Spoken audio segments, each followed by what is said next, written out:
after being thrown out of the house by my own son. It was just my granddaughter and me, homeless, with $580 left. Then I spent that last money on a broken bus.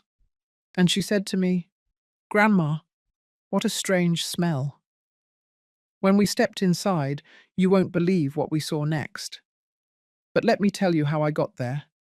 It all started on a Tuesday morning. Robert arrived at the house early.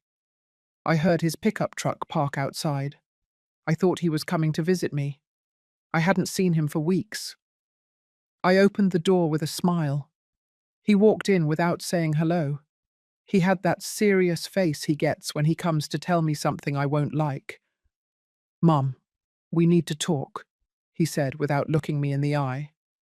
"Of course, son. Do you want some coffee?" "No." "This won't take long," he said. He sat down on the living room sofa, that sofa where he used to sit as a boy watching television, where I patched up his scraped knees, where I taught him to tie his shoelaces. Now he was there like a stranger. "Mum, this house is mine," he said. "Dad left it to me when he died. You only live here because I allow it." His words hit me like cold water. My husband had died 5 years before. He never told me the house wasn't in my name. I never thought it mattered.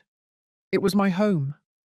The place where I raised my son, where I grew old, where I kept all my memories. "Robert, what are you trying to say?" I asked slowly. "I need you to leave," he answered. "Jessica is pregnant again. We need the space. We need privacy. You can't stay here anymore." Jessica was his wife, a woman who never liked me, who always made me feel like I was in the way in my own house, who would snatch my granddaughter from my arms as if I were dirty, as if I were dangerous. "But Robert, this is my house. My whole life is here." "It was your house, Mom. Now it's mine, and I'm asking you to leave." "You're not asking. You're kicking me out." "Call it whatever you want. You have 3 days to pack your things and get out." He stood up and walked toward the door.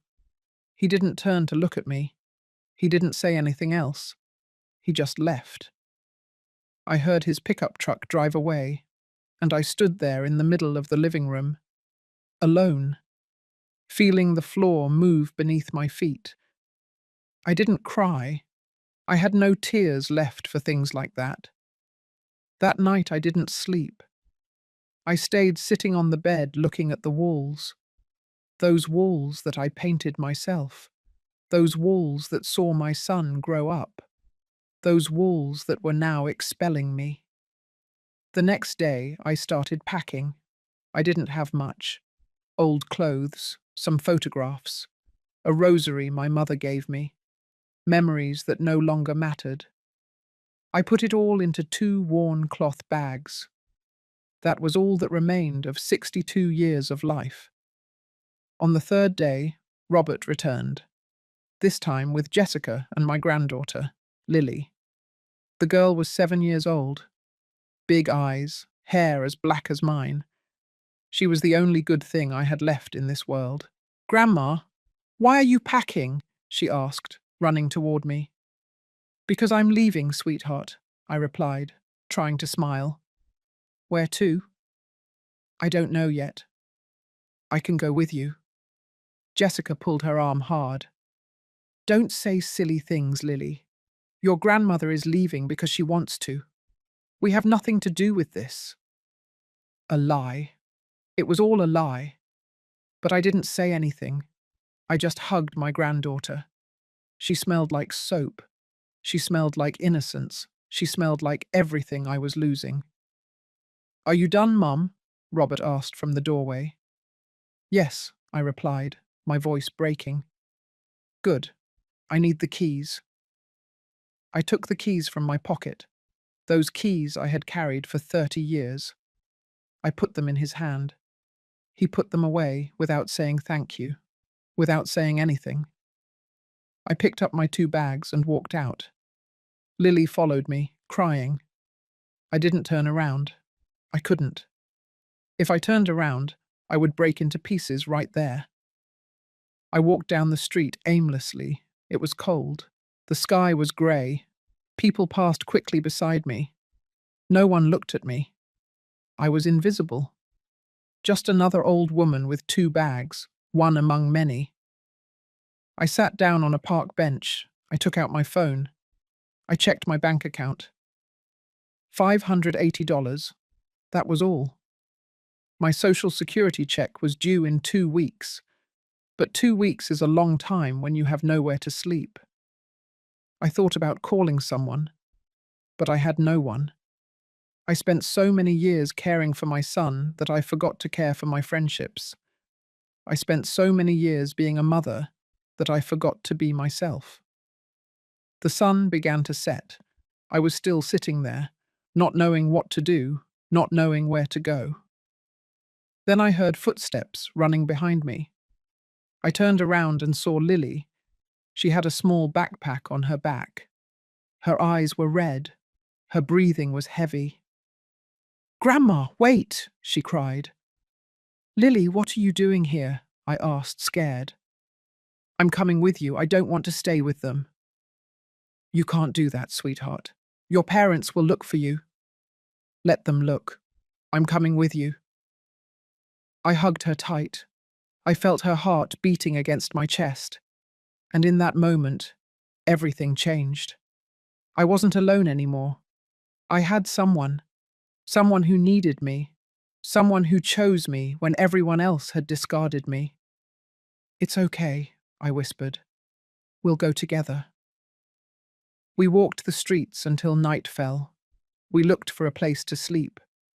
We found a small park with a covered bench. We sat there. Lily snuggled against me.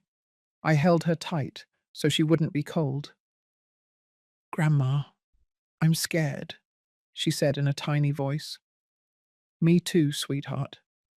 Me too." We didn't sleep well that night. It was cold. The bench was hard. Every noise scared us. But we were together, and that was all that mattered. The next day, I woke up with my body aching. Lily was still asleep. I let her rest a little longer. I got up and walked to a nearby convenience store.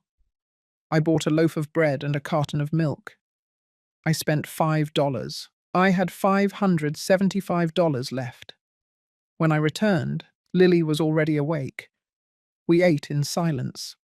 She didn't ask anything. She just looked at me with those big eyes full of trust that I didn't know if I deserved. "Grandma, what are we going to do?" she asked when we finished. "I don't know yet, but we're going to be fine." "How do you know?" "Because I have you, and you have me." We spent the day walking around the city, looking for options, looking for answers. I saw a shelter, but it was full. I saw rooms for rent, but they cost more than I had. I saw the world moving fast while I stayed behind. That afternoon, as we walked down an old street, I saw something. A bus. Old. Rusty. With a sign that said, "For sale. $500. I stood looking at it. It was ugly. It was dirty. The tires looked worn. But it had a roof. It had walls. It had doors that could be locked. "Lily, look at that," I said, pointing at the bus. "What, Grandma?" "A place where we can sleep." She looked at it with wide eyes. She didn't say anything. She just squeezed my hand tighter. I knocked on the house next door. An old man came out. He had a grey beard and big hands. "Good afternoon. Is the bus for sale?" I asked. "Yes, Mum. $500. It doesn't run anymore, but it's all there." "Can I see inside?" "Sure. Let me get the key." The man opened the bus door with a rusty key. The door creaked. It sounded like something that hadn't been opened in years. I went up first. Lily came behind me, holding my hand, and then we smelled it. "Grandma, what a strange smell," Lily said, covering her nose. She was right. The smell was strong. It was a mixture of mold, dampness, rusty metal, and something else I couldn't identify. It smelled like confinement, like abandonment, like years of neglect. "It's normal, Mom," the man said from outside. "It's been closed for 3 years, but with a good cleaning it'll be fine." I looked around. The bus was bigger than it looked from the outside. It had about 15 old seats, some broken, others with the stuffing coming out. The windows were dirty. The metal floor had rust stains. The roof was leaking water in one corner. It was ugly. It was old. It was everything I didn't want. But it was a roof. I walked to the back. There was a small space where luggage used to be stored. It was empty. It smelled worse back there, but it could be used for storage. I returned to the front. I sat in the driver's seat. The steering wheel was stiff. The pedals didn't work. "It doesn't start, does it?" I asked. "No, Mum. The engine is dead, but the structure is sound. The doors close. The windows too. It just needs cleaning." I got off the bus. I looked at Lily. She was looking at me, waiting, trusting me, trusting that I knew what I was doing. But I didn't know anything. I just knew that we had to sleep somewhere, and that the park was not an option. "How much did you say it cost?" I asked again. $500, Mom. It's a good price. You can live peacefully here. No one will bother you. This land is mine, and I hardly ever come by." "I have 480, I lied. "That's all I have." The man looked at me. He looked at the girl. He looked at my 2 old bags. He sighed. "All right, 480, but you have to give it to me right now." I took out my phone. I transferred the money to him. He checked his account. He nodded. He gave me the key. "It's yours, Mom. God bless you." He walked away slowly. I stood there with that key in my hand. I felt like I had just made the biggest mistake of my life. I had just spent almost all my money on a bus that was good for nothing, on an old piece of metal that smelled awful, but it was done. "Come on, Lily," I said, trying to sound confident. We went back inside. I closed the door behind us. The sound of the lock clicking was loud, final, as if something had closed forever.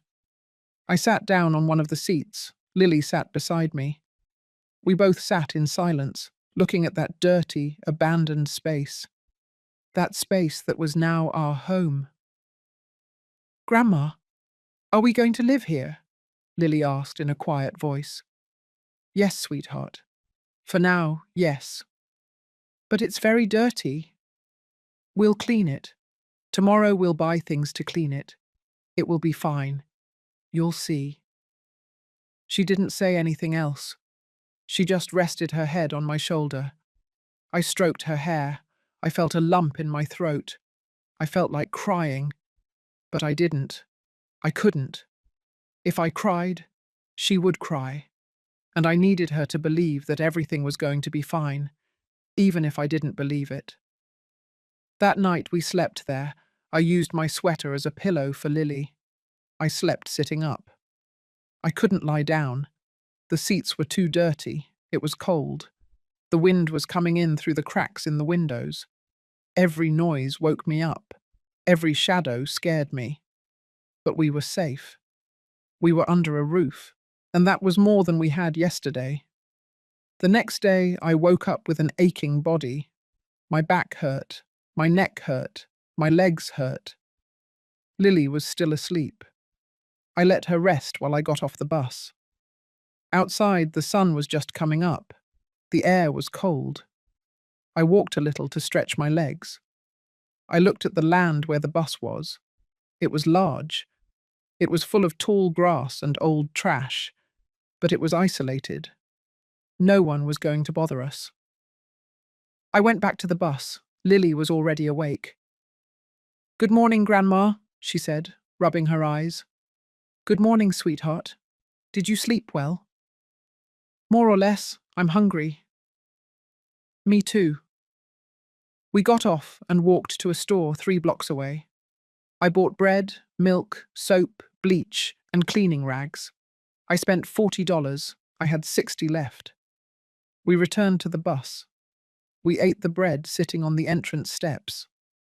The bread was good, warm, soft. For a moment I forgot where I was. I only felt the taste, the warmth, the company.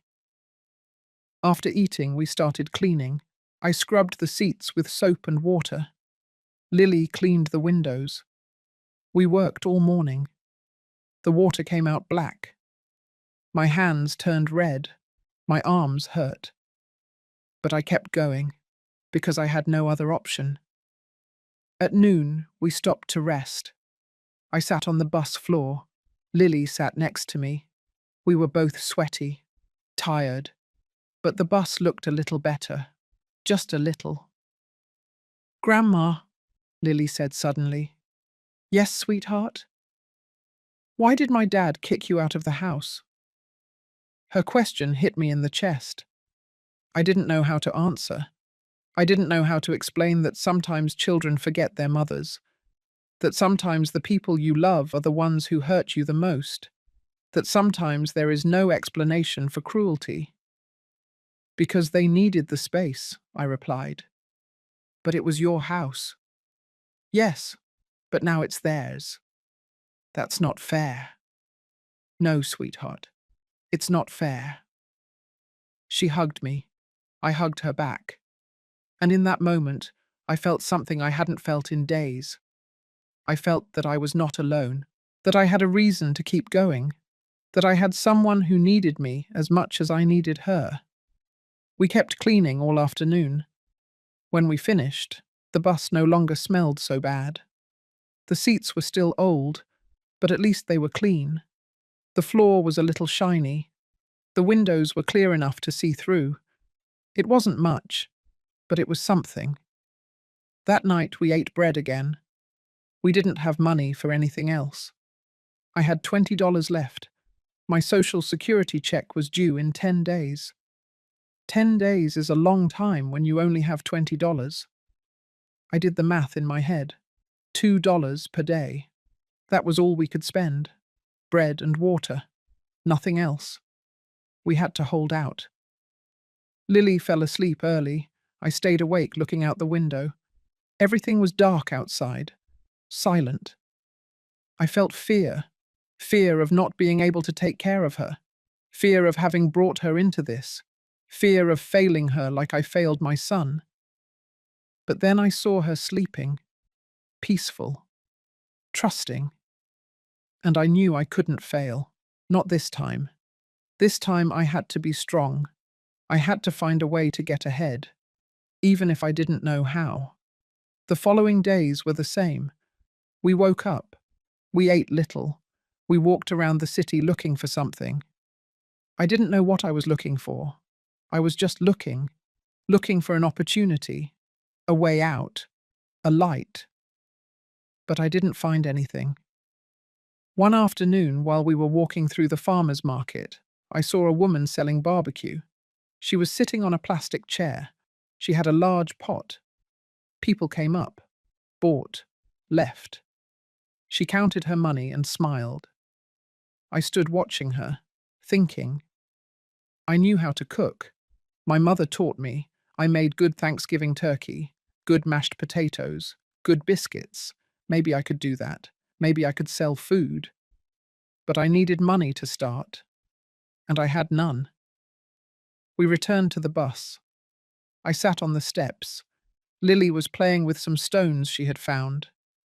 I looked at the ground, thinking, calculating, dreaming of impossible things. Then I saw something shine in the grass. I stood up. I walked toward it. I crouched down. It was a coin, a $1 coin. I picked it up. I cleaned it with my hand. One coin. Just one coin. But in that moment, I felt as if I had found a treasure, because it reminded me of something. It reminded me that sometimes things appear when you least expect them, that sometimes life gives you small signs, that sometimes you just have to keep looking. I put the coin in my pocket.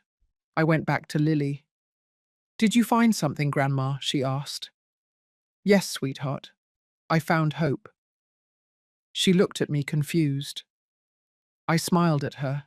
She smiled too, without understanding. But it didn't matter, because I was starting to understand something. I understood that I had lost everything: my house, my son, my dignity, my place in the world. But I still had something. I had Lily. I had my hands. I had my knowledge. I had my will. And maybe that was enough to start. That night, while Lily slept, I stayed awake again. But this time, I didn't just feel fear. I felt something else. Something small. Something fragile. But something real. I felt that maybe I could do it. That maybe I could get up. That maybe not all was lost. I didn't know how. I didn't know when. But I knew I had to try. Because it was no longer just for me. It was for her. For that girl who chose me when no one else did. For that girl who trusted me when I no longer trusted myself. And I was not going to let her down. The next day, I woke up with an idea. It wasn't a great idea, but it was something. I had seen a flea market a few blocks from the bus. A small market where people sold fruits, vegetables, used clothes. Maybe I could sell something there. Maybe I could earn some money. But what could I sell? I had nothing. I stayed sitting, thinking. Lily was still sleeping. The sun was coming in through the dirty windows of the bus. It was a little warm. I closed my eyes and thought of my mother, of everything she taught me: to cook, to sew, to fix broken things. And then I knew I could sew. I could mend clothes.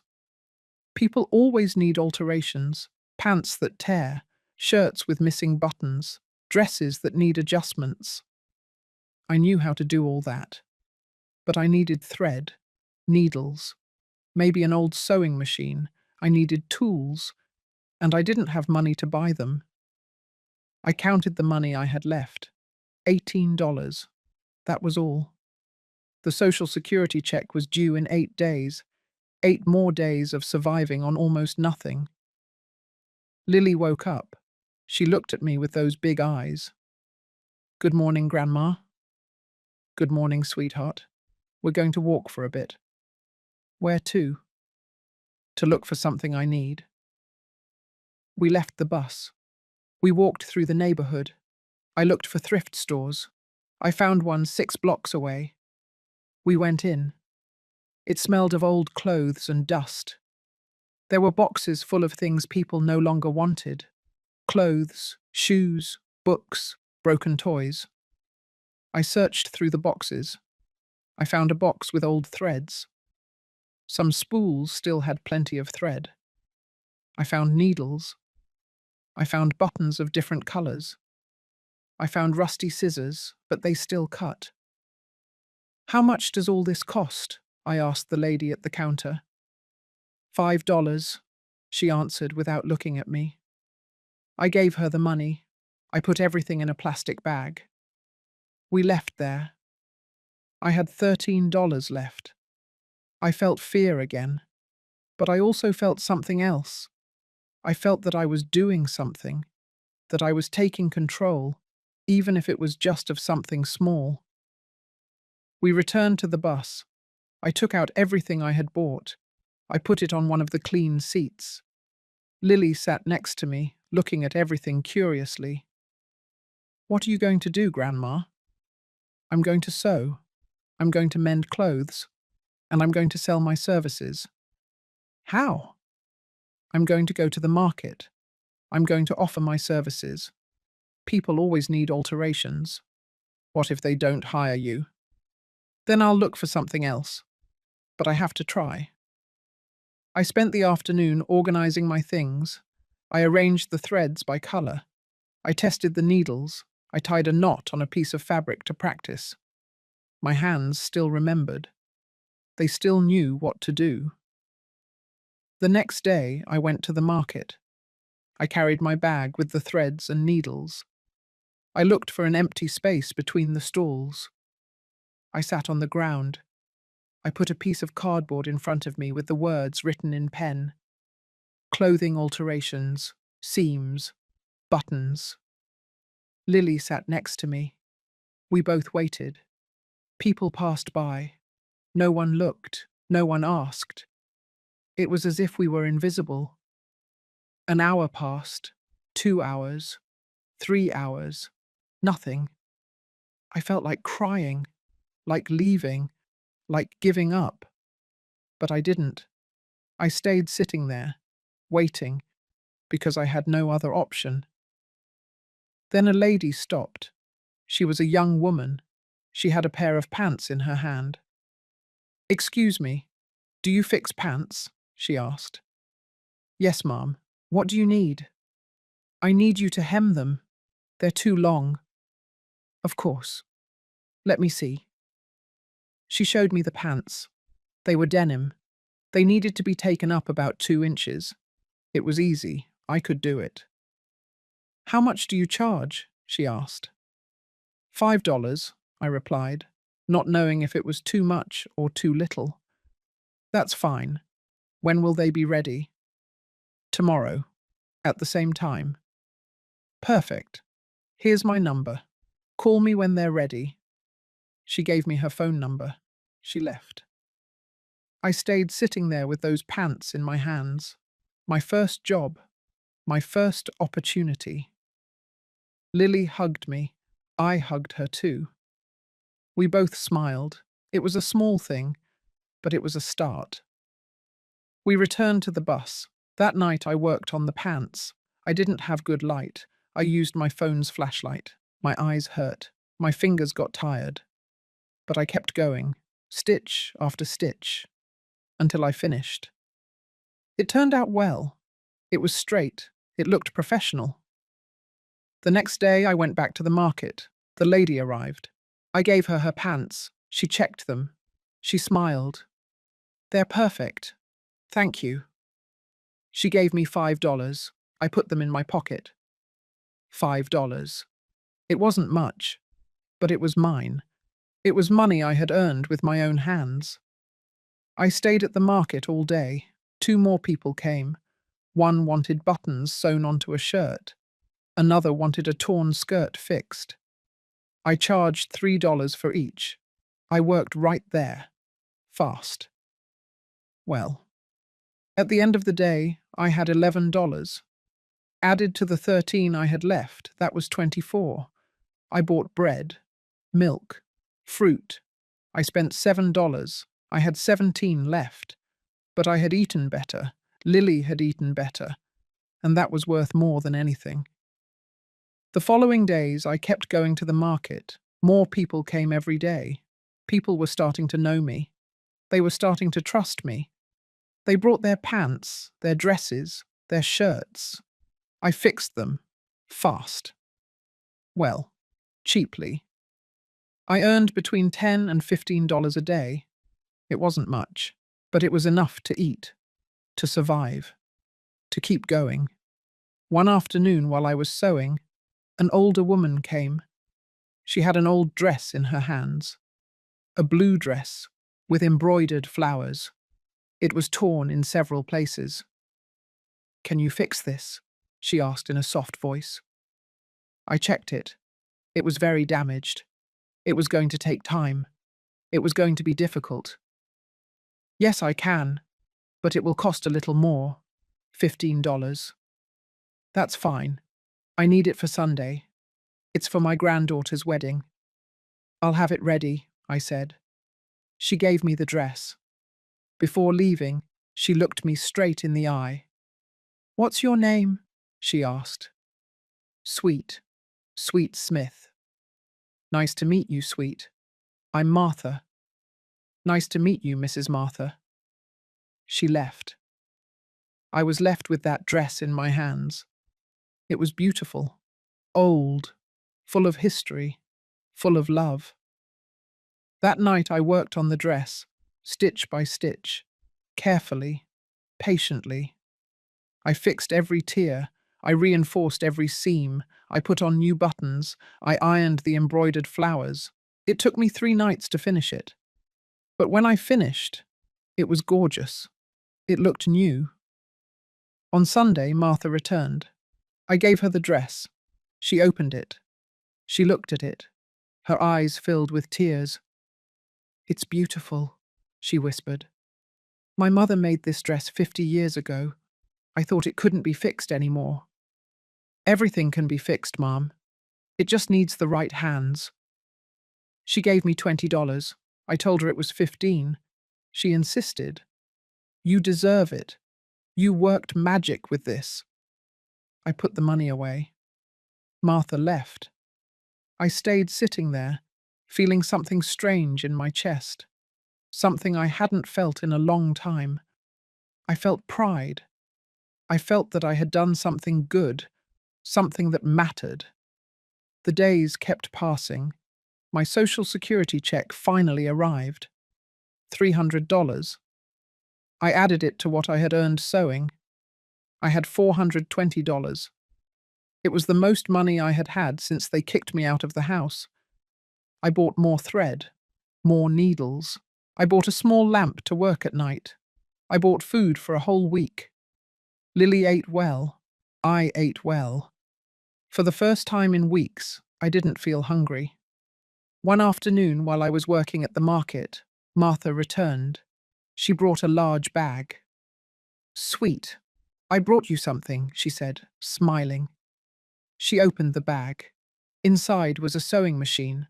Old, heavy, but it worked.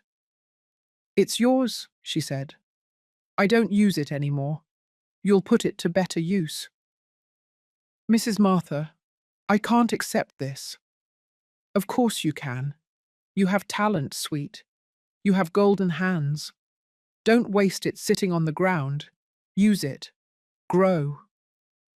She hugged me. I hugged her too. I cried. I couldn't help it. It had been so long since someone had given me something without expecting anything in return. "Thank you," I whispered. "Thank you." That night I took the machine to the bus.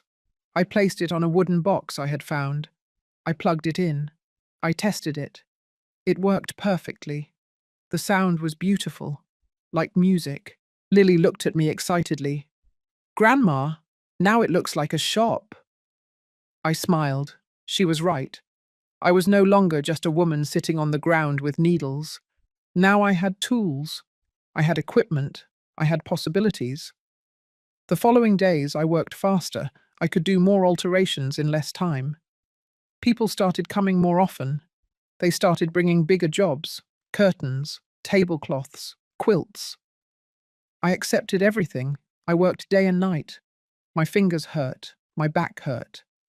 But I didn't care, because every stitch was a step forward. Every job was proof that I had value, that I could do it, that I was still alive. 2 months passed since I bought the bus. 2 months of sewing. 2 months of getting up every day with a purpose. I no longer felt so much fear. I no longer woke up with that weight on my chest. I had a routine. I had work. I had Lily with me. The bus no longer smelled bad. I had cleaned it so many times that now it smelled of soap and clean fabric. I had organized everything. The threads in one box, the needles in another, the sewing machine in its place. It looked like a small workshop. One afternoon while I was sewing at the market, Martha arrived again. But this time she didn't bring clothes to fix. She brought a plastic chair. "So you don't have to sit on the ground," she said, setting it down in front of me. "Mrs. Martha, you've already given me so much.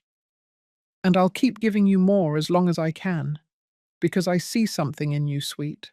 I see strength. I see talent. And that cannot be wasted." She sat on the ground next to me. She looked at my work. She looked at Lily, playing nearby. She looked at everything with those wise eyes that only people who have lived a lot have. "How long have you been doing this?" she asked. 2 months. "And how much do you earn a day?" "Between $15 and $20. Some days more, others less." She nodded thoughtfully. Then she looked at me seriously. "That's not enough, sweet. You have to charge more. Your work is worth more." "But if I charge more, people won't come." "People who value good work always pay. Those who don't want to pay are the ones who don't value anything. Let them go. You focus on doing a job so good that people have no choice but to pay you what you deserve." Her words kept spinning in my head. She was right. I charged little because I was afraid. Afraid that people would leave, afraid of running out of work, afraid of having nothing again. But fear was keeping me from growing. The next day, I raised my prices. Instead of $5 for a hem, I charged 8. Instead of 3 for a button, I charged 5. I thought people would be angry, that they would look for someone cheaper. But that didn't happen. People kept coming. Some asked why I had raised the prices. I explained to them.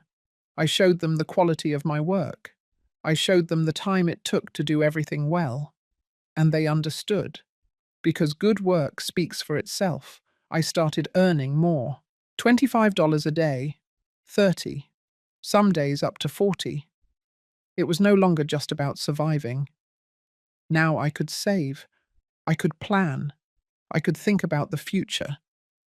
One morning, while I was organizing my things on the bus, I heard a knock at the door. I opened it. It was Martha. But this time she didn't come alone. She brought another lady with her. "Sweet, this is my friend Catherine. She needs to talk to you." "Nice to meet you, Mrs. Catherine. How can I help you?" Catherine was a thin woman. She had short grey hair, tired eyes. She spoke softly. "Martha told me about you. She said you're very good at sewing. I have a small business. I sell clothes in a thrift store. Used clothes that I fix up and sell as new. I need someone to help me with the sewing." I looked at her, surprised. I wasn't expecting that. "I can help you.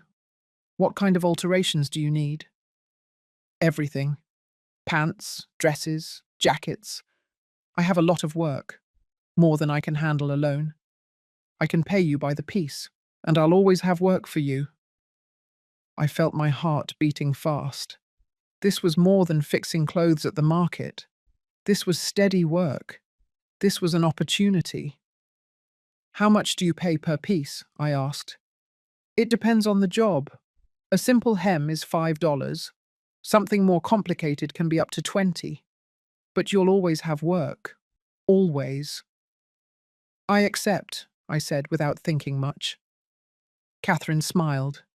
She took a large bag out of her car. It was full of clothes. "This is to start. When you finish, call me, and I'll bring you more." They left. I was left there with that bag full of work. I took out the clothes. I counted the pieces. 20 pairs of pants, 10 dresses, 5 jackets. It was a whole week's worth of work. Lily helped me organize everything. We separated them by type of alteration, by difficulty, by color. We worked together as a team. That night I started sewing. I worked late. The machine made its constant sound, stitch after stitch, piece after piece. My eyes were tired, but I kept going. Because this was important. Because this could change everything. I finished everything in 5 days. I called Catherine. She came to pick up the clothes. She checked every piece, one by one, slowly. "It's perfect, sweet. Everything is perfect. How much do I owe you?" I did the math. $180. She gave me the money in cash. Then she took another bag out of her car. More clothes, more work. I'll bring this to you tomorrow, she said. But if you want, I can leave it right now. Leave it. I'll get started. From that day on, Catherine became my steady client. Every week she brought me work. Every week I finished it. Quickly. Well, without errors. I started earning more money. $400 a week. Added to my Social Security check and what I earned at the market, it was almost $600 a month. It was more money than I had had in years. I bought a mattress for Lily and me. We put it in the back of the bus. We no longer slept on the hard seats. Now we had a soft place. Warm, comfortable. I bought a better lamp. I bought more thread, more needles, more tools. Everything I bought was an investment. Everything made me work better, faster, with higher quality. Lily started helping me more. She learned to thread needles, to separate buttons by colour, to fold the finished clothes. She was my assistant, my companion, my reason for keeping going. One night while I was working, she sat next to me. "Grandma, I'm proud of you," she said in that soft voice of hers. Her words broke me. She hugged me. I hugged her too. I cried without making a sound. I cried because someone was proud of me, because someone saw me, because someone valued what I did. "Thank you, sweetheart," I whispered. "Thank you for being with me." "I'll always be with you, Grandma. Always." Another 2 months passed. I had been on the bus for 4 months. 4 months of working, 4 months of growing. The bus no longer looked like an abandoned place. Now it had curtains that I had sewn myself. It had organization. It had light. It had life. The people in the neighborhood started to know me. I was no longer the invisible lady. Now I was Sweet the seamstress, the one who fixes anything, the one who works miracles with a needle. One day while I was working at the market, an older man arrived. He brought an old suit, black, with thin pinstripes. "Excuse me, are you Sweet Smith?" he asked. "Yes, sir. How can I help you?" "They told me you are the best seamstress in this area. I need to fix this suit. It's for my wife's funeral. It's the only suit I have, and it's torn." I checked it. The sleeves were coming undone. It was missing 2 buttons. The lining was torn inside. It was a lot of work, but it was important. "I can fix it, sir. When do you need it?" "In 3 days." "I'll have it ready. How much do you charge?" $30. He looked at me surprised. Maybe he thought it was a lot. Maybe he thought it was too little. I don't know. But he nodded. "That's fine. Here is my number. Call me when it's ready." That night I worked on the suit. Carefully, respectfully, because I knew what it meant. It was a man's last goodbye to his wife. It was a farewell. It was love turned into fabric. I sewed every stitch thinking about that. About love. About loss. About the importance of doing things well. I finished the suit in 2 days. I ironed it carefully. I hung it on a hanger. It looked new. It looked dignified. The gentleman came to pick it up. When he saw it, his eyes filled with tears. "Thank you, Mum. Thank you for doing this so carefully." "It was the least I could do, sir. I am so sorry for your loss." He gave me $50. I told him it was 30. He insisted. "You gave me back my dignity. That's worth more than $20. He left with his suit. I was left there with those $50 in my hand. But more than the money, something else remained. The certainty that what I did mattered. That my hands could give more than just seams. They could give dignity. They could give comfort. They could give hope. And that was priceless. Martha was right. I had talent. I had value. And it was about time I believed it too. That night, while Lily slept, I sat on the bus steps again. I looked at the stars. I thought about everything that had happened, about everything I had lost, about everything I had gained. I had lost a house, but I had gained a home. I had lost my son, but I had gained my granddaughter. I had lost my place in the world, but I had built a new one, and that new place was mine. No one had given it to me. I had created it with my own hands, with my own effort, with my own strength, and no one was going to take it away from me. 6 months after buying the bus, my life was completely different. I was no longer just fixing clothes at the market. Now I had clients who came directly to the bus, people who looked for me, who asked for me, who trusted my work. Catherine still brought me work every week, but now I also had other clients. The woman who sold used wedding dresses, the man who had a children's clothing store, the woman who bought old jackets and converted them into modern pieces. Everyone knew me. Everyone knew my work was good, fast, reliable. I was earning between $800 and $1,000 a month. It was more money than I had earned in my whole life. I saved everything I could. I kept the money in a metal box that I hid under the mattress. I already had more than $2,000 saved. I didn't know what I was saving it for. I just knew I needed to have it. Just in case. For security. For peace of mind. Lily turned 8 years old. I threw her a small party on the bus. I invited Martha and Catherine. I bought a cake, candles, soda. I decorated the bus with coloured paper that I cut and glued myself. When Lily blew out the candles and made a wish, I made one too. I wished for this to last, for this peace to last, for this life we had built not to break. The days kept passing peacefully. I worked. Lily went to a public school near the market. I enrolled her with the money I had saved. I needed her to study. I needed her to have opportunities I never had. Every morning I took her to school. Every afternoon I picked her up. We did homework together on the bus. She read. I sewed. We had a routine. We had stability. One afternoon while I was working, a young man came in. He looked about 30 years old. He had a camera hanging around his neck. "Excuse me, are you Sweet Smith?" he asked. "Yes, how can I help you?" "My name is George. I'm a journalist for the local newspaper. I would like to interview you." I looked at him confused. An interview?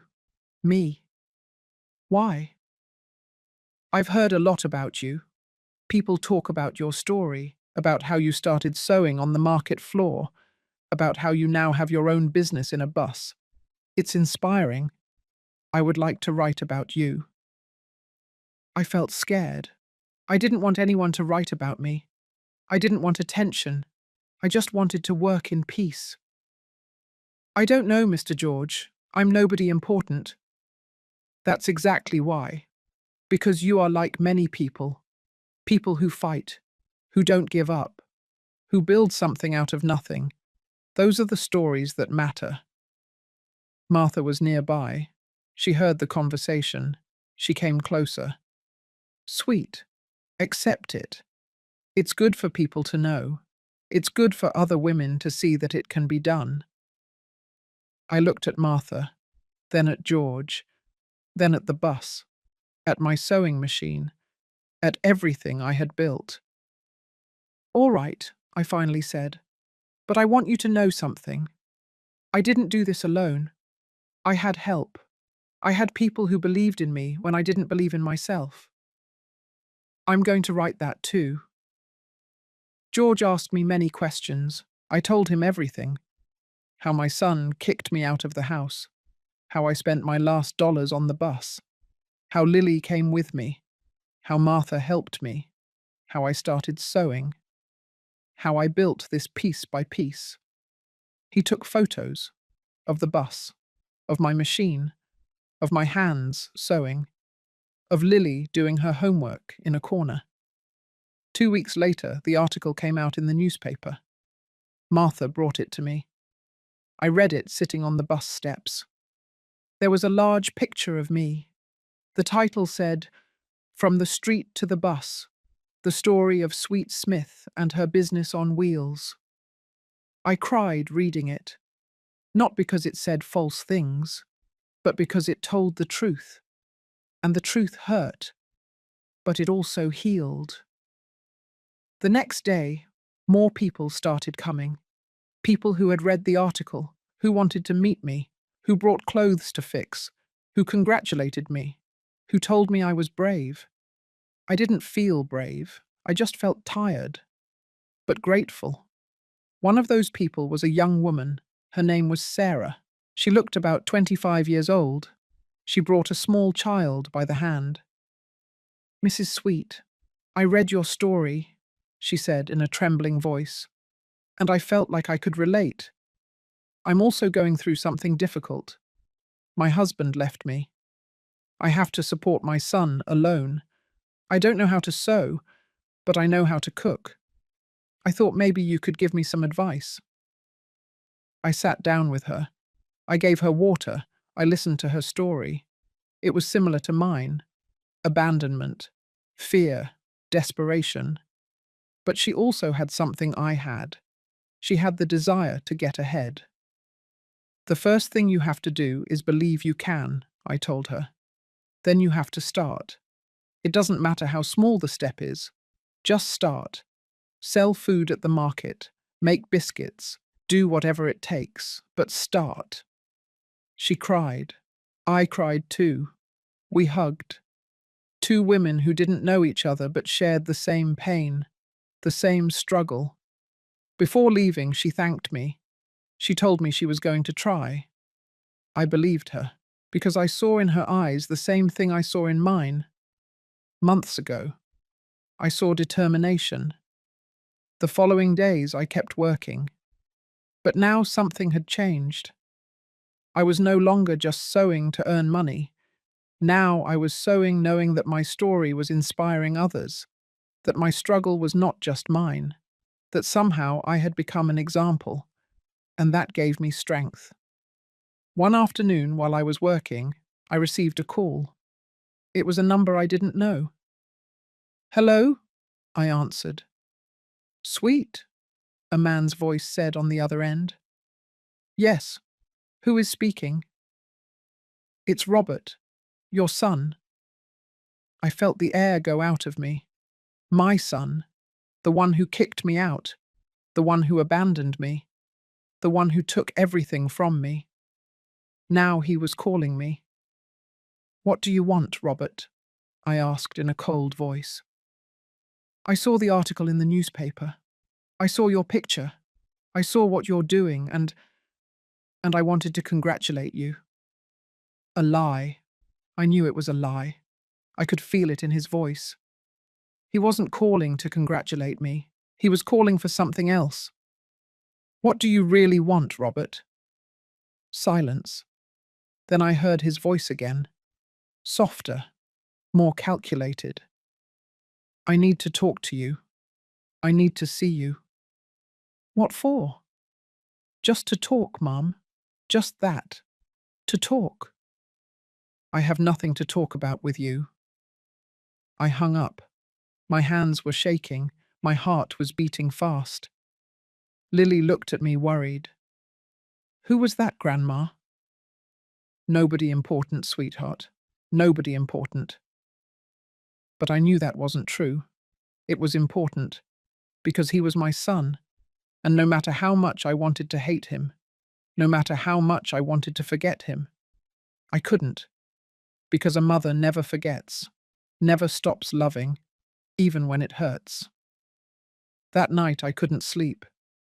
I thought about Robert, about why he called me, about what he wanted. I knew it wasn't to congratulate me. Robert never did anything without a selfish motive. The next day, while I was working at the market, I saw him. He was standing far away, watching me, When our eyes met, he started walking toward me. I felt panic. I wanted to run, but I didn't. I stayed sitting, waiting, with my back straight, with my head held high. "Hello, Mum," he said when he reached me.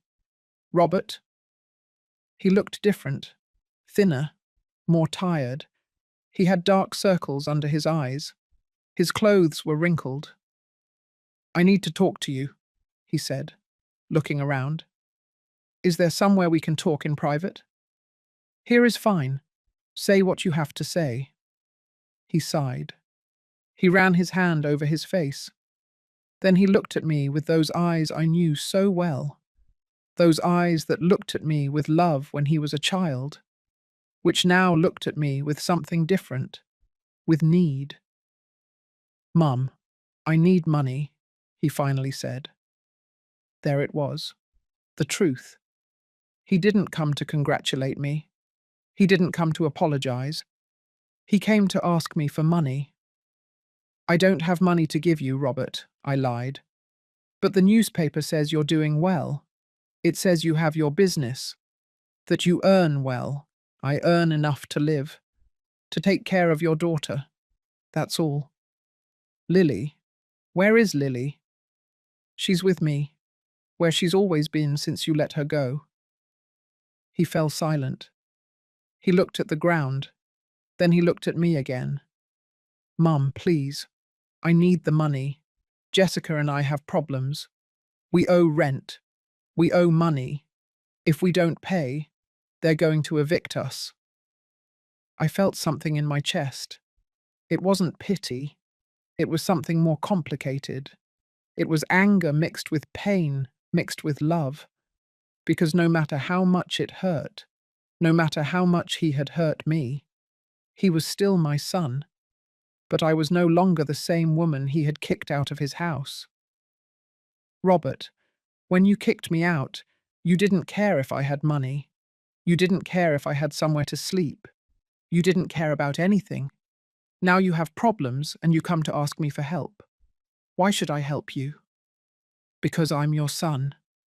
And I was your mother. And that didn't matter." He fell silent. For the first time, I saw something in his eyes. Something close to shame. But he didn't say anything else. He just turned around and left. I watched him walk away. I felt like calling him, like giving him the money, like saving him as I had always saved him. But I didn't, because this time I had to save myself. After Robert left, I stayed sitting in my chair looking at the street. People passed by. They bought. They sold. They talked. They laughed. Life went on as usual. But I felt different, as if something inside me had just changed forever. Martha arrived later. She sat beside me without saying anything. She just took my hand. "I saw him come," she said softly. "What did he want?" "Money. He wanted money." "And did you give it to him?" "No." Martha squeezed my hand. She smiled. "Well done, sweet. Well done." That night, while Lily slept, I stayed awake thinking about Robert, about how I raised him, about everything I did for him, about everything I sacrificed, and I wondered where I went wrong. Where did my parenting fail? Why did my son become a man who could kick his own mother out into the street? Maybe I would never know. Maybe it didn't matter anymore. What mattered was that I had said no, and that was enough. The following days, I kept working. My business was growing more and more. Now I had to turn down work because I couldn't keep up. I worked from 6 o'clock in the morning until 11 o'clock at night. My hands hurt. My eyes burned. But I didn't complain, because this was mine. This was something I built, and no one was going to take it away from me. One morning, while I was organizing the day's work, Catherine arrived. She had her usual bag with more clothes, but this time she also brought something else. a big smile. Sweet, I have a proposal for you, she said excitedly. Tell me, Mrs. Catherine. I'm going to open another shop, bigger, downtown, and I want you to be my partner. I looked at her, not understanding. Partner. Me. A woman who was sleeping in the park 6 months ago. I don't understand, Mom. How can I be your partner? You bring your work, your talent. I provide the location, the initial money. We both win. We both grow. What do you say? I felt fear again. That old fear that was always there, waiting, telling me I wasn't enough, that I didn't deserve those opportunities. But then I looked around. I looked at my sewing machine. I looked at the bus that no longer smelled bad. I looked at everything I had accomplished in such a short time, and I knew that fear was lying. I accept, I said. I accept, Mrs. Catherine. We hugged. She cried. I cried too.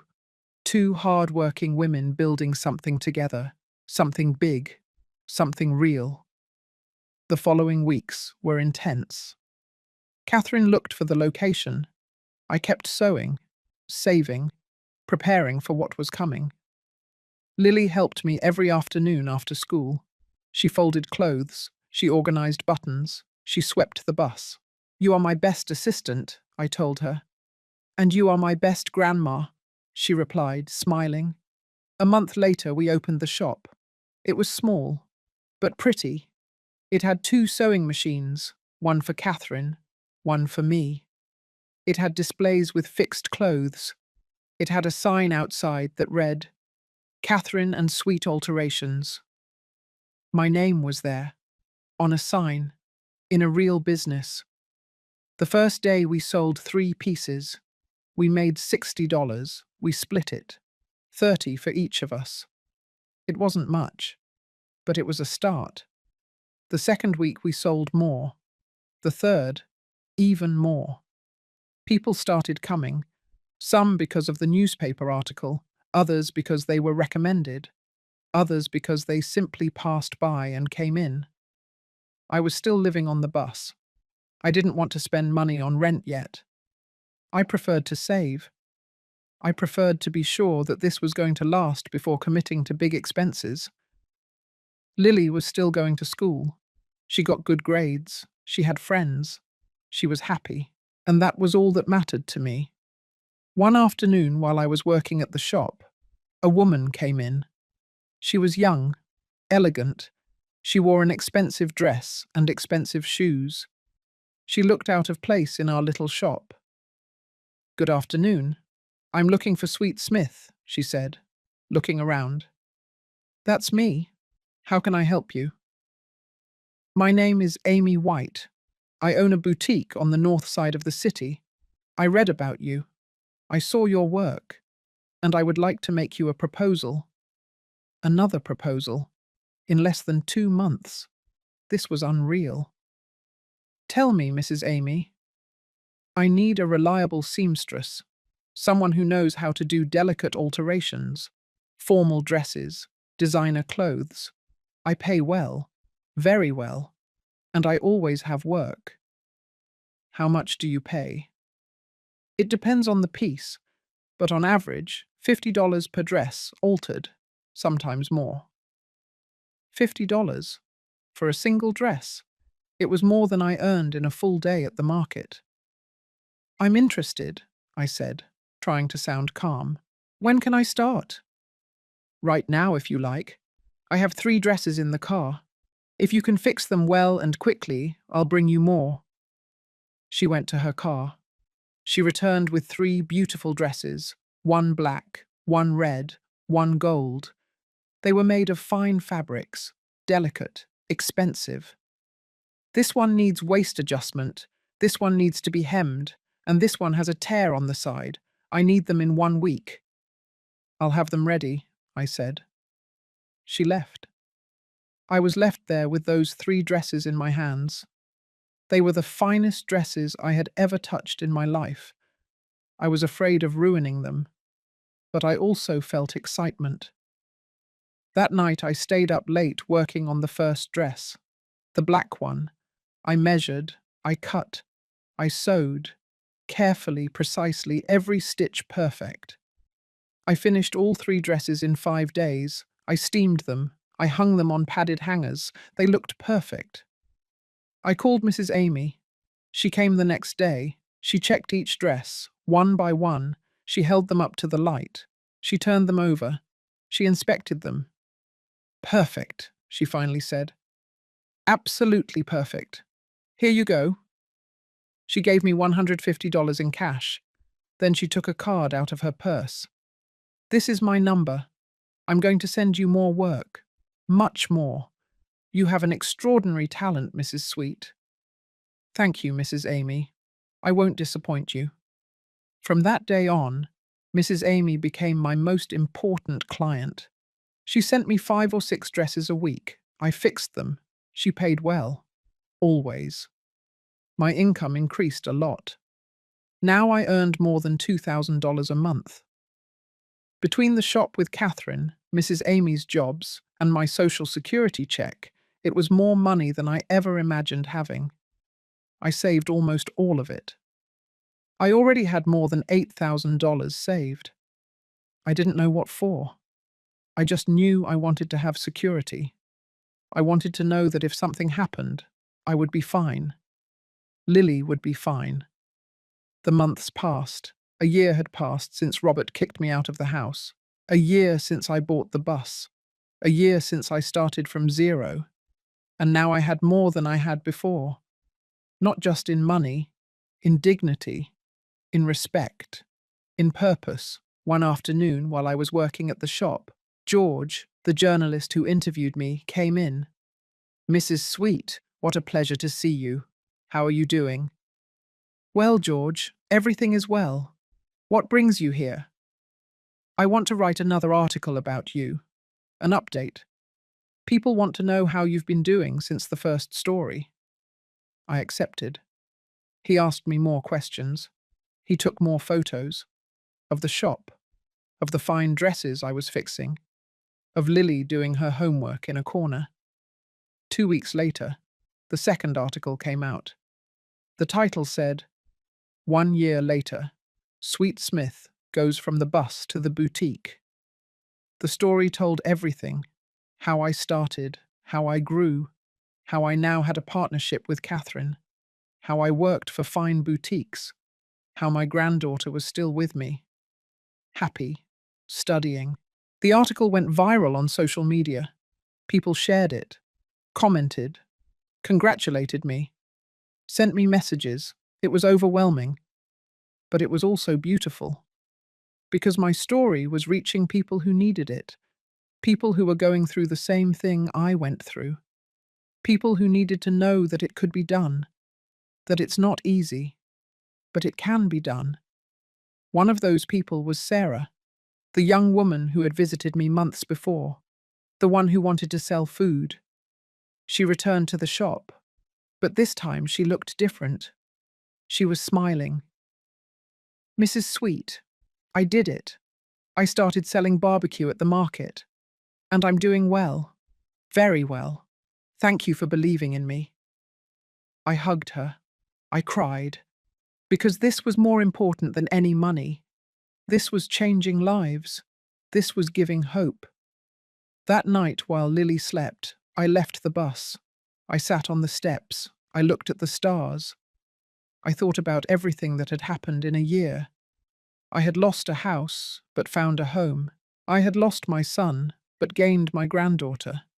I had lost my dignity, but recovered it with my own hands. And now I had something that no one could take from me.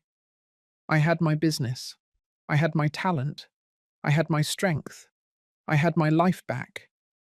And this time it was a life I chose, that I built, that I deserved. I closed my eyes and took a deep breath. The air smelled like wet earth, like future, like possibilities. And for the first time in a long time, I felt at peace. A year and a half after Robert kicked me out of the house, my life was completely transformed. The shop with Catherine was doing very well. We had regular clients. Mrs. Amy kept sending me work every week. I was still living on the bus, but no longer out of necessity. Now it was by choice. I had gotten used to it. It was my space, my refuge. I had saved more than $15,000. It was money I guarded carefully, that I counted every night before sleeping. That gave me security. That reminded me that I would never again depend on anyone. Lily was 9 years old now. She was doing well in school. She had friends. She was happy. Every night she told me about her day, about what she learned, about her teachers, about her dreams. And I listened to her. I always listened to her. One Thursday afternoon, while I was working at the shop, my phone rang. It was an unknown number. I hesitated to answer, but something told me to do it. "Hello?" I answered. "Sweet, it's Jessica, Robert's wife. The one who never liked me, the one who always made me feel like I was in the way. Now she was calling me. What do you want, Jessica? I need to talk to you. It's important. Please." Her voice sounded different, softer, more desperate. I felt curiosity, but also distrust. "Say what you have to say." "No, it has to be in person. Please, sweet. It's about Robert." Silence. I didn't want to see her. I didn't want to have anything to do with them, but something in her voice made me hesitate. "Where?"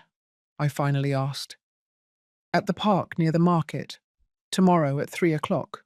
Please come." She hung up before I could answer. I stood there with the phone in my hand. Catherine looked at me worried. "What happened, sweet?" "It was Jessica. She wants to see me tomorrow." "Are you going to go?" "I don't know." That night, I didn't sleep well. I thought about what Jessica could want. Why would she want to see me after so long? Nothing good could come of it. The next day, at 3 o'clock in the afternoon, I went to the park. I took Lily with me. I didn't want to leave her alone. Jessica was already there, sitting on a bench. She looked different, thinner, paler, older. When she saw me, she stood up. She looked at Lily. Her eyes filled with tears. "Lily, my girl, how you've grown." Lily hid behind me. She didn't recognize her. Or maybe she did, but she no longer felt anything for her. "What do you want, Jessica?" I asked directly. "Sit down, please. I need to tell you something." We sat down. Lily stayed glued to me. Jessica took a deep breath. She wiped her tears. "Robert is sick," she finally said. I felt something in my chest. I didn't know if it was pain or fear or simply surprise. "What does he have?" "Cancer. In his stomach. He's in treatment, but it's expensive. Very expensive. We've spent all our savings. We sold the car. We're about to lose the house. I don't know what to do." "And why are you telling me this?" "Because he wants to see you. He wants to talk to you before it's too late." Too late. Those words hit me. My son was dying. The boy I raised, the one I nursed, the one I cared for when he was sick. Now he was sick again. But I was no longer there to take care of him. "I don't know, Jessica. I don't know if I want to see him." "Please, sweet. I know we hurt you. I know what we did was unforgivable. But he's your son, and he's dying. Give him a chance to ask for your forgiveness." I got up. I couldn't keep listening. It was too much. Too much pain. Too many memories. Too much guilt. "I'll think about it," I said. "Give me a few days." Jessica nodded. She gave me a piece of paper with an address. The address of the hospital where Robert was. room 312. Please come, even just once. I left there with that paper in my hand. Lily looked at me, worried. Grandma, are you okay? Yes, sweetheart. I'm okay. But it wasn't true. I wasn't okay. My world had just been shaken again.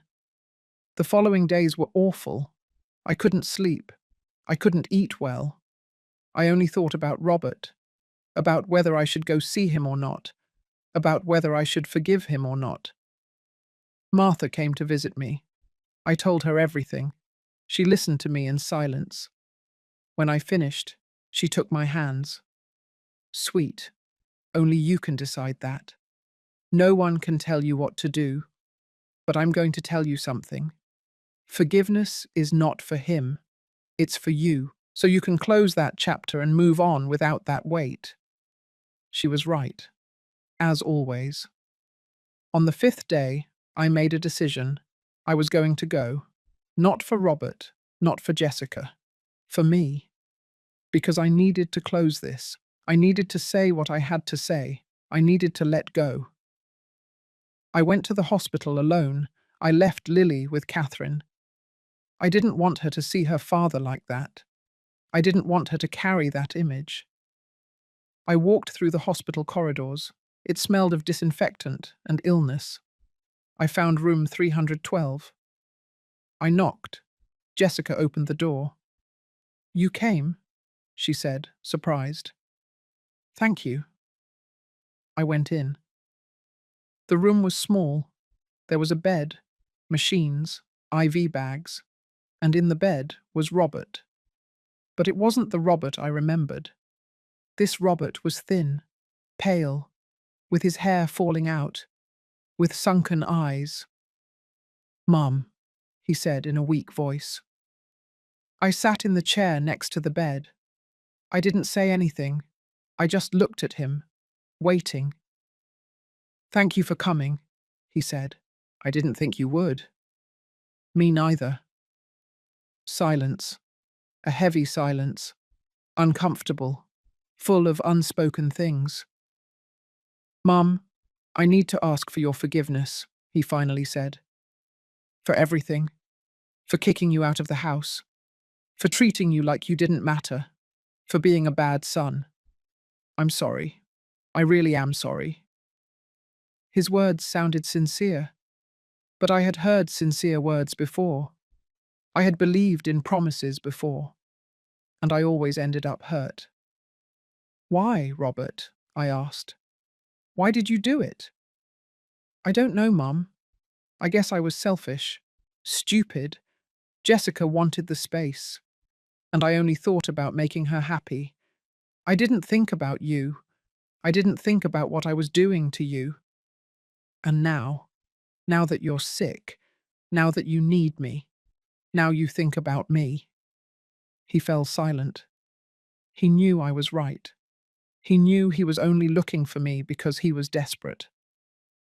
Mum, I know I don't deserve your forgiveness, he said with tears in his eyes. I know I was the worst son in the world, but I'm asking you to forgive me, not for me, but for you, so you can move on without hating me. I don't hate you, Robert, I replied calmly. I hated you for a long time, but not anymore.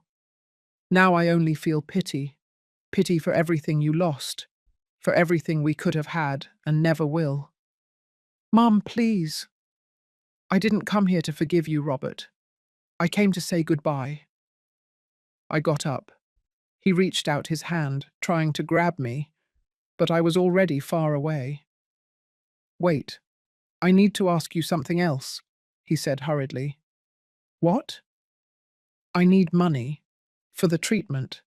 The doctors say there's a surgery that could save me, but it costs $30,000. We don't have anything. Please, Mum. I know you have money. I know you're doing well. Please help me. There it was. The real reason. It wasn't forgiveness. It wasn't closing wounds. It was money. It was money again. I felt anger. I felt pain. I felt disappointment. But more than anything, I felt clarity. No, Robert, I said in a firm voice. I'm not going to give you money. But I'm going to die. We're all going to die. Some sooner than others. But that doesn't give you the right to ask me for anything. When you kicked me out of your house, you didn't care if I was going to starve to death on the street. When you took away my home, you didn't care if I had anything to survive with. Now you have problems, and you want me to save you. But I'm no longer that woman. I am no longer the mother who sacrifices herself for a son who doesn't value her. Mom, please, I'm your son. And I was your mother, and that didn't matter. I walked toward the door. Jessica blocked my path. Sweet, please, think about it. He's your son. Your only son. Exactly. He's my only son. And he chose to treat me like garbage. Now he has to live with that decision, just like I had to live with his. I walked out of that room. I walked through the hospital corridors. I went out into the street. I breathed the fresh air. And I cried. I cried for everything that could have been and wasn't. I cried for the son I had and lost. I cried for the mother I was and was no longer. But I also felt something else. I felt freedom. I felt peace. I felt that I had finally closed that door that for so long kept me tied to a painful past. I went back to the shop. Catherine saw me arrive, and she knew. She didn't ask anything. She just hugged me. It's done, I told her. It's over. And it was true. It was over. After leaving the hospital, I never heard from Robert or Jessica again. They didn't look for me anymore. They didn't call. They didn't insist. And I didn't ask. I didn't want to know if he continued the treatment, if he got better, if he got worse. I simply let go. It was difficult the first few days. I felt guilty. I wondered if I had done the right thing, if I should have helped him, if I should have been more compassionate. But every time those thoughts came, I remembered. I remembered the day he kicked me out. I remembered his cold face when he took the keys from me. I remembered how he didn't care where I was going to sleep. And then the guilt went away. Martha visited me often. She brought me coffee. She listened to me.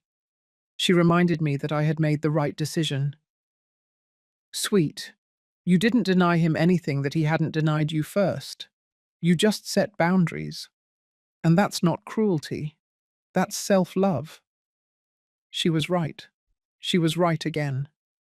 The months passed. My life continued its course. The shop was doing better and better. Catherine and I already had plans to open a second location. Mrs. Amy kept sending me work. Now she was also recommending me to her friends, rich women who needed alterations on expensive clothes. I was still living on the bus, but now I had improved it a lot. It had new curtains, a small fan, a nice lamp, shelves to organize everything. It no longer looked like an abandoned bus. It looked like a home. Lily turned 10 years old. We had a party at the shop. We invited Catherine, Martha, and some friends from school. I bought a big cake, decorations, gifts. Lily was happy. That happiness filled me more than anything else. One afternoon while I was working, I received another call. Again, an unknown number. I answered with caution. Hello? Mrs. Sweet Smith? Yes, who is speaking? I'm Dr. Lewis from Central Hospital. I'm calling about your son, Robert Smith. I felt my stomach clench. I knew what was coming. What happened to him? I asked in a neutral voice. I regret to inform you that Mr. Smith passed away this morning. His wife gave us your number as a family contact. We need someone to come sign some documents and pick up his belongings. Robert was dead. My son was dead. The words sounded unreal, as if I were hearing them from afar. I understand, I replied. I'll go tomorrow. I hung up. I sat down. I took a deep breath. Catherine looked at me worried. What happened, sweet? Robert died. Catherine approached. She hugged me. I didn't cry. I couldn't. I didn't know if I wanted to. That night I told Lily. She didn't cry either. She just looked at me with those big eyes and asked, Grandma, are you sad? I don't know, sweetheart. I don't know what I feel. It's okay not to know. It's okay to feel weird things. I hugged her. This 10-year-old girl was wiser than many adults. The next day I went to the hospital. I signed the documents. They gave me a bag with Robert's belongings, a watch, a wallet, a phone, nothing else. That was all that was left of him. Jessica was there. She looked destroyed. When she saw me, she approached. Sweet, thank you for coming. I only came to sign. Nothing else. I'm sorry. I'm sorry for everything that happened. You're right to hate me. I don't hate you, Jessica. I don't hate anyone anymore. I just want to live in peace. I left there. I didn't go to the funeral. I didn't want to. I knew it was selfish. I knew people were going to judge me. But I didn't care. I had already done my grieving. I had already closed that door. The following weeks were strange. I felt empty, but not sad. It was a weird feeling, as if something had truly ended, as if I could finally breathe completely. A month after the funeral, Jessica appeared at the shop. She had an envelope in her hand. Sweet, I need to give you this, she said, extending it. What is it? It's the deed to the house where you lived. Robert left it in your name in his will. He said it was the least he could do. I took the envelope. I opened it. There it was. The deed to the house. My house. The house where I raised Robert. The house he kicked me out of. Now it was mine again. But something strange happened. I didn't feel joy. I didn't feel victory. I only felt indifference. I don't want it, I said, returning the envelope to her. Jessica looked at me confused. How can you not want it? It's your house, sweet. It was my house. It's not anymore. That house has too many painful memories. I don't want to go back there ever. But it's worth money. You can sell it. You can use it for your business. I thought about it for a moment. She was right. I could sell the house, use that money to open another location, to expand the business, to give Lily more opportunities. All right, I finally said. I'll sell it, but I'm not setting foot in there ever again.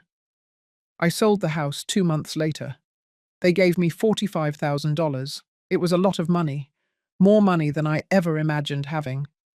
I added it to my savings. Now I had more than $60,000.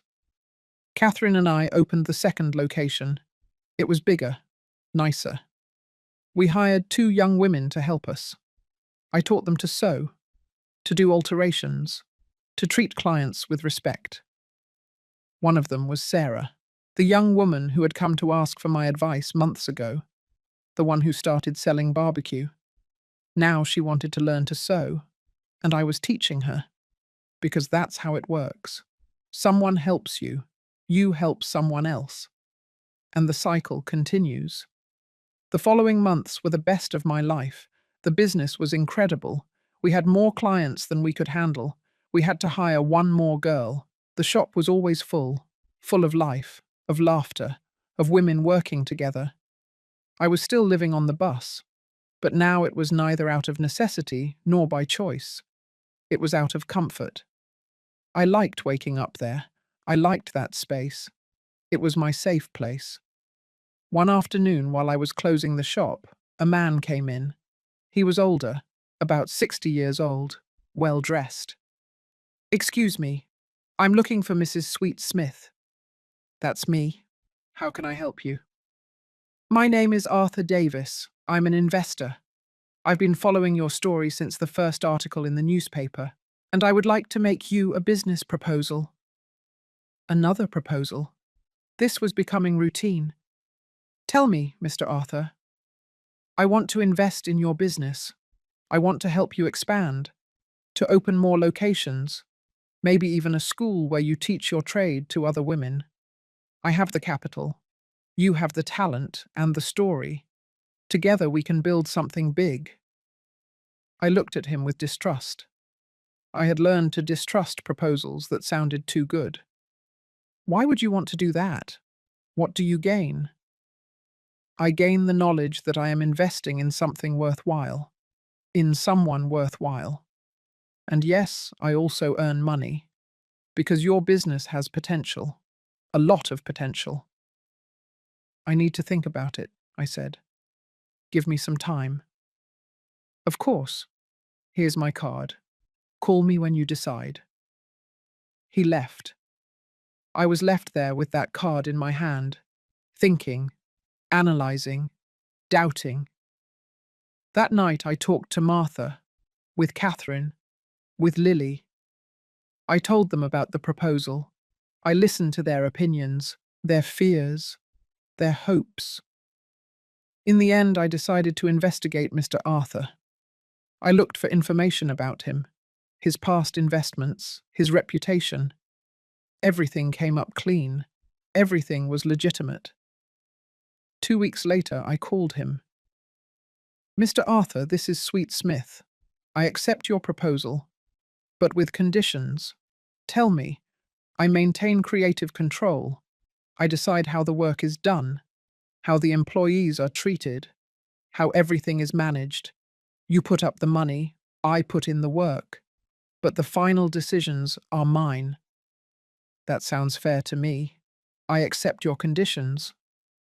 And so, a new stage began, a stage I never imagined, a stage where I was no longer just a seamstress.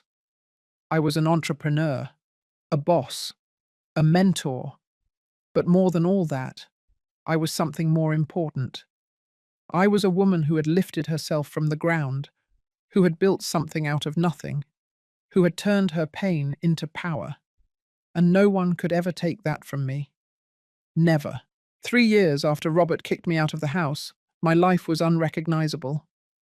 We had 5 locations throughout the city, more than 20 women working with me. A school where we taught sewing to women who needed a new beginning. Everything I built with my own hands. Lily was 13 years old. She still got good grades. She wanted to study fashion design. I told her she could study whatever she wanted, that I would always support her. We no longer lived on the bus. I had bought a small house, nothing luxurious, but it was ours, with a yard where Lily played, with a room for each of us, with a kitchen where we cooked together. But I kept the bus. I left it on the land where it always was. Sometimes I would go visit it, to sit in those seats that I once cleaned with my own hands, to remember where I came from. One Saturday morning, while I was drinking coffee in my house, the doorbell rang. I opened the door. It was Jessica. She looked different. Older, more tired, sweet. "Sorry for coming without calling," she said nervously.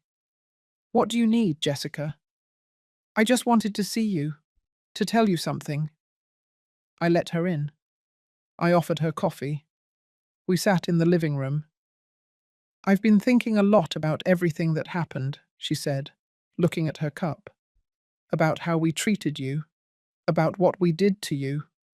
And I want to apologize. Truly. Not for Robert. For me. I was the one who pressured him to kick you out. I was the one who always made you feel bad. And I'm sorry. I'm very sorry." Her words sounded sincere. I could see the regret in her eyes. "Thank you for saying that, Jessica," I replied calmly. "I forgive you. Not for you. For me. Because I don't want to carry that weight anymore." She cried. I didn't. I had no tears left for that. I've seen everything you've accomplished, she continued. In the newspaper, in the news. You are incredible, sweet. You always were, and I was very foolish for not seeing it. She left after that. I watched her walk away through the window, and I felt nothing. No anger, no satisfaction, no sadness, just indifference, because it didn't matter anymore. The following week, I was invited to give a conference at an event for women entrepreneurs. At first, I said no, that I wasn't good at public speaking. But Martha insisted. Your story needs to be told, sweet. There are thousands of women who need to hear it. I accepted. On the day of the conference, there were more than 200 women in the auditorium. My hands were trembling, my palms were sweating. But I went up to the stage, and I spoke. I told them everything. How my son kicked me out with only $580. How I bought a broken bus. How I started sewing on the market floor. How I built my business stitch by stitch. How I got up when everyone thought I would stay down. When I finished, the auditorium erupted in applause. Women cried, others smiled, others just looked at me with admiration. After the conference, many came up to me.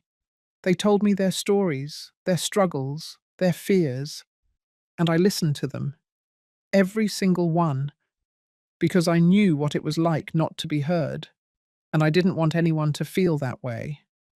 The months kept passing, my business kept growing, but more than that, my purpose grew. It was no longer just about sewing. It was about giving opportunities, about changing lives, about showing that it's never too late to start over. One day while I was working in my office, I received a package. I opened it. Inside there was a letter and an old photograph. The photo was of Robert when he was a child, smiling, innocent. The letter was from him, written before he died. Mum, if you are reading this, it's because I'm gone. I want you to know that I always loved you, even though I didn't show it, even though I hurt you. You were always the best mother, and I was the worst son. Forgive me. Be happy. You deserve it more than anyone.